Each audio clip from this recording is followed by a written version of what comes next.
హరి ఓం. అందరికీ నమస్కారం. ఈరోజు ఒక నీతి కథని చెప్పుకుందాం. పూర్వం ఒక పిల్లి, ఒక ఎలుక చాలా స్నేహంగా ఉండేవి. అవి పరస్పరం ఎంతో అభిమానించుకునేవి. వాటి ఒద్దికను, స్నేహాన్ని చూసి ఇతర జంతువులు ఈర్ష్యపడేవి. ఇవి ఇంత స్నేహంగా ఎలా ఉన్నాయా అని ఆశ్చర్యపోయేవి. పిల్లి, ఎలుక రెండూ ఒకే ఇంట్లో నివసించేవి.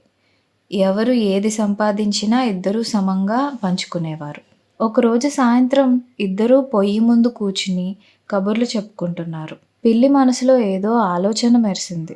అది తన ఆలోచనను వెంటనే ఎలుక ముందు ప్రతిపాదించింది. చూడు మిత్రమా, మనకు ముందు చూపు ఉండటం అవసరం. ముఖ్యంగా మనం ఎండాకాలం బయటకు వెళ్ళాలంటేనే అసాధ్యంగా ఉండొచ్చు. 2 ఏళ్ల నుంచి వడగాలులు సోకి మనుషులే రాలిపోతున్నారు. మనం ఒక లెక్క. కనుక మనం వేసవి కాలానికి ఇప్పుడే కొంత దాచుకుందాం. పిల్లి ప్రతిపాదన సరైనదే అనిపించింది ఎలుకకు. నిజమే మిత్రమా, నీ అభిప్రాయంతో నేను పూర్తిగా ఏకీభవిస్తున్నాను అంది ఎలుక. పిల్లి మళ్ళీ ప్రారంభించింది. మనం ఇప్పుడే కొంత ఆహారాన్ని వేసవి కోసం దాచుకుందాం. పైగా వేసవిలో నువ్వు బయటకు వెళ్ళడం నీకంత క్షేమం కాదు. నాకంటే నీకు శత్రువులు ఎక్కువ. నువ్వు చెప్పింది అక్షరాలా నిజమే సుమా అంది ఎలుక. తర్వాత ఇద్దరూ సంతకు వెళ్ళి ఒక చిన్న బుట్ట నిండా వేరుశనగ విత్తనాలు కొన్నారు. ఆ బుట్టకు మూత కూడా ఉంది. అయితే ఆ బుట్టను ఎక్కడ దాచిపెట్టాలా అన్న విషయంపై ఇద్దరూ కాసేపు ఆలోచించారు. చివరకు పిల్లి ఇలా తేల్చింది. మనం ఈ బుట్టను రామాలయంలో ఒక చోట భద్రంగా దాచేద్దాం. అక్కడైతే ఈ వేరుశనగ గుండ్లు సురక్షితంగా ఉంటాయి. వేసవి రాగానే మనం అక్కడికి వెళ్ళి రోజూ కొన్ని తినొచ్చు. ఏమంటావ్? ప్రశ్నించింది పిల్లి. నేను అనేదేముంది? నీ అభిప్రాయం భేషుగ్గా ఉంది అంది ఎలుక.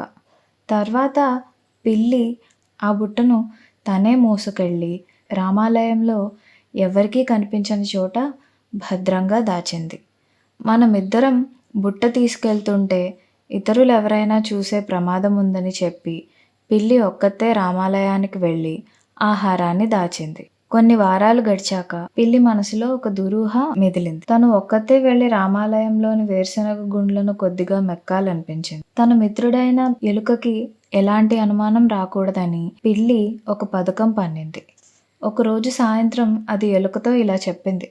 మిత్రమా, మా అక్క కూతురుకు ఇవాళ పేరు పెట్టే ఉత్సవం జరుపుతున్నా. ఆ ఉత్సవానికి నేను తప్పనిసరిగా వెళ్ళాలి. పొద్దున్న నువ్వు ఇంట్లో లేనప్పుడు వాళ్ళు వచ్చి ఆహ్వానించారు. ఎలుక ఎగిరి గంతేస్తూ భలే భలే, మంచి ఉత్సవమే, తప్పకుండా వెళ్ళు మరి అంది. సరే, నువ్వు కూడా వెళ్ళమంటున్నావు కనుక నేనింక సంతోషంగా వెళ్తా అంది పిల్లి. పిల్లి ఆ రాత్రే పిల్లకు పేరు పెట్టే ఉత్సవానికి బయలుదేరింది. అది నేరుగా రామాలయానికి వెళ్ళి అక్కడ దాచిన వేరుశనగ గుళ్ళు తింది. మొత్తం గుళ్ళలో 1/4 వంతు తినేసి ఆ రాత్రి అక్కడే పడుకుంది. పొద్దున్నే ఇంటికి వెళ్ళి ఎలుకను పలకరించింది. నేను లేనప్పుడు నీకేమీ ఇబ్బంది కలగలేదు కదా అని పరామర్శించింది. ఏ ఇబ్బంది లేకుండా హాయిగా గడిచింది అంది ఎలుక. రాత్రి అక్కడ పడుకున్నానే కాని మనసంతా నీ మీదే ఉందంటే నమ్ము అంది పిల్లి. సరే కానీ మిత్రమా, ఇంతకు మీ అక్క కూతురు పేరు పెట్టే ఉత్సవం నిర్విఘ్నంగా సాగిందా? ఇంతకు అమ్మాయి పేరేమిటో చెప్పావు కాదు ప్రశ్నించింది ఎలుక. దాని పేరు నన్నే పెట్టమన్నారు. పాతిక అని పెట్టాను.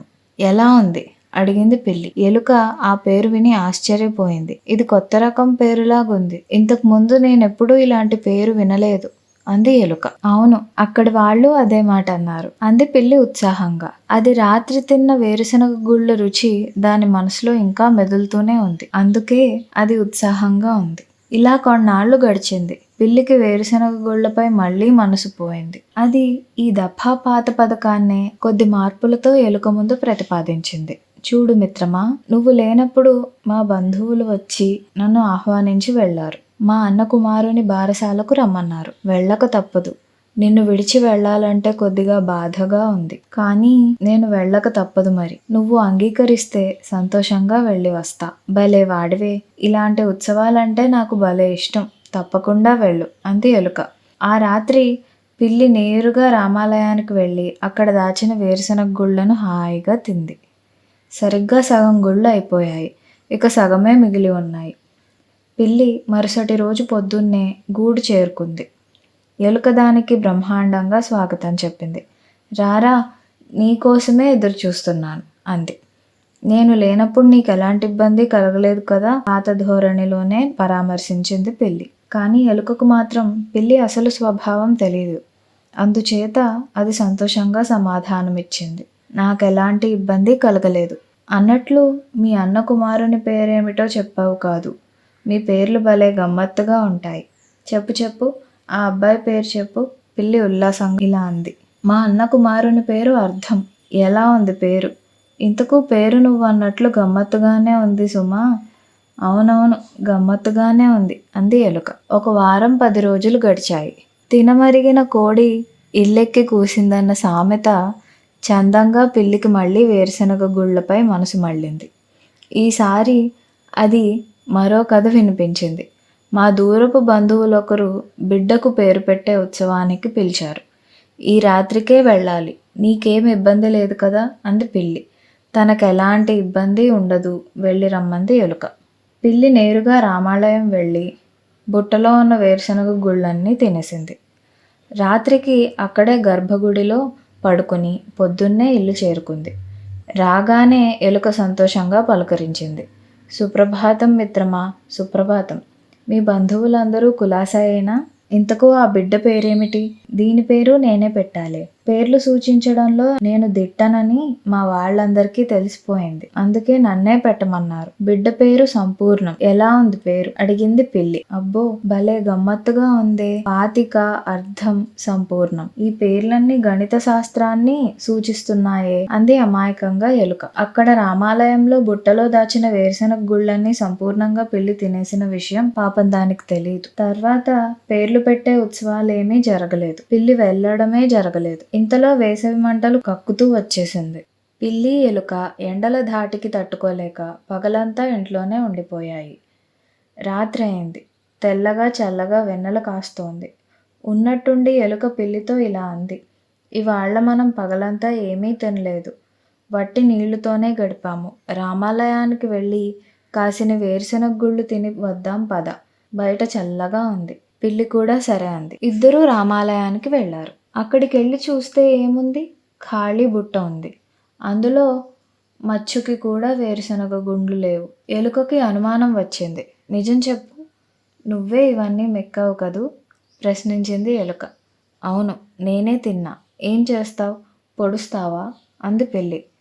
నాకు ఆనాడే అనుమానం వచ్చింది. పాతిక, అర్థం, సంపూర్ణం అన్నప్పుడే నీ నైజాన్ని అనుమానించా అంది కోపంగా ఎలుక. పిల్లి అంతకంటే క్రోధంగా హెచ్చరించింది. ఏమిటి? ఊరుకుండే కొద్దీ నోరు పెగులుతోందే. వేరుశనగ గుళ్ళే కాదు, నువ్వు అతిగా మాట్లాడితే నిన్ను తినేస్తా. నోరు మూసుకుని వెళ్ళిపో. ఇంకొక మాట నీ నోటంట వచ్చిందా నీ ప్రాణాలు దక్కవు. పిల్లి హెచ్చరిక విన్న ఎలుక గుండెల్లో గుబులు పుట్టింది. ఇది తనను తినేసినా తినేయగలదనుకుని అక్కడి నుంచి అడవి వైపు వెళ్ళింది. అది పాపం వెనక్కు కూడా చూడకుండా వెళ్ళిపోయింది. పిల్లి మీసం మెలేస్తూ ఇంటికి వెళ్ళిపోయింది. అప్పటినుంచి ఎలుక మరెవ్వరితోనూ ఇలాంటి స్నేహము చేయకుండా ఒంటరిగా బతకసాగింది. దొరికినప్పుడు తినేది, దొరికినప్పుడు పస్తూ పడుకునేది. కానీ ఇతరులను మాత్రం యాచించేది కాదు. నకిలీ స్నేహితులు మన నీడలాంటి వారు. వెలుగులో నడుస్తున్నప్పుడు మాత్రం మనకు అతి దగ్గరగా ఉంటారు. అయితే నీడలోకి మనం వెళ్ళగానే అమాంతంగా అదృశ్యమైపోతారు.